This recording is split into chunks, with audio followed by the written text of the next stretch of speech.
Okay, so now we've got the base mesh on, followed by the rolls of mesh on. We are now going to work on putting on the ribbon.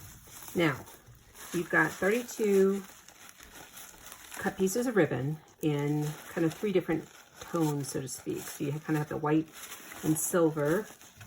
You have 3 types of those. You kind of have the light blue, which is in 3 different colors, and kind of the royalish blue in 3.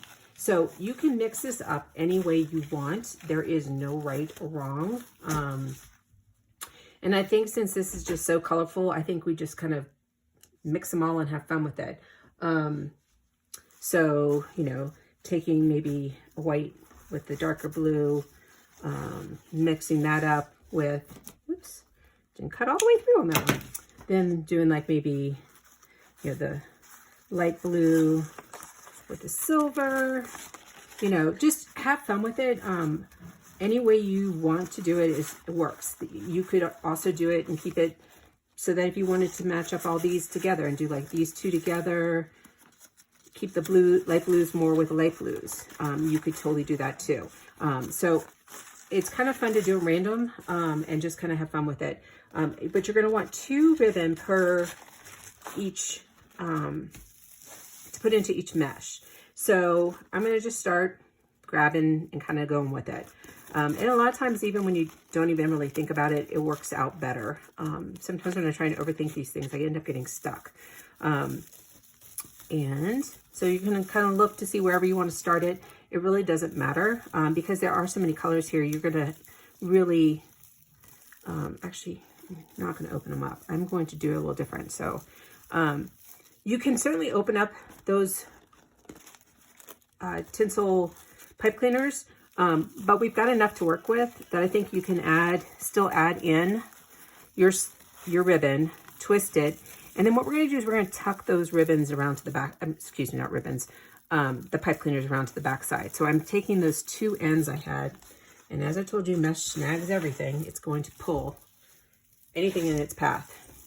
So I want to make sure I get it around the wire wreath. And so if you're finding that you've got too much and that's not enough to work with, you certainly can open, I'm stuck. Sorry. It's grabbing my shirt. You certainly can open them up and not do the additional twist. Because it is pretty full with all, make sure I get that in the field. It is pretty full with all these, with the 3 mesh, the 3 rolled meshes along with the base mesh and then adding the ribbon in. And so just kind of see where you want color.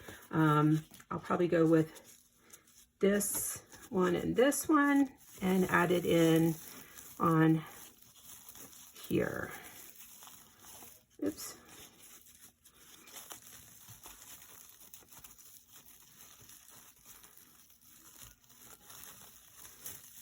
And again, I'm going to try and feed it all the way through to the back. As you can see, it's getting really full with, you don't really see all that, the wire working wreath anymore. So I am, I'll just flip this one over. I am twisting it through. This one has a little bit more for whatever reason. And so I just twisted that. And we will finish that off later.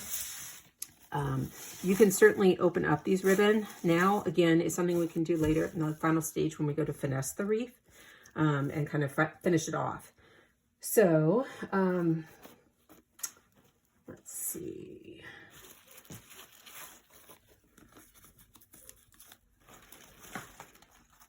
Yeah, I'm just going to pull. Actually, I probably don't want to do polka dot and polka dot.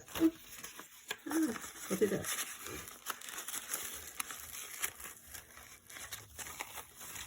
And just kind of work around. I'm going to play around with these and add them. I might kind of move it around and not necessarily go one right after the other.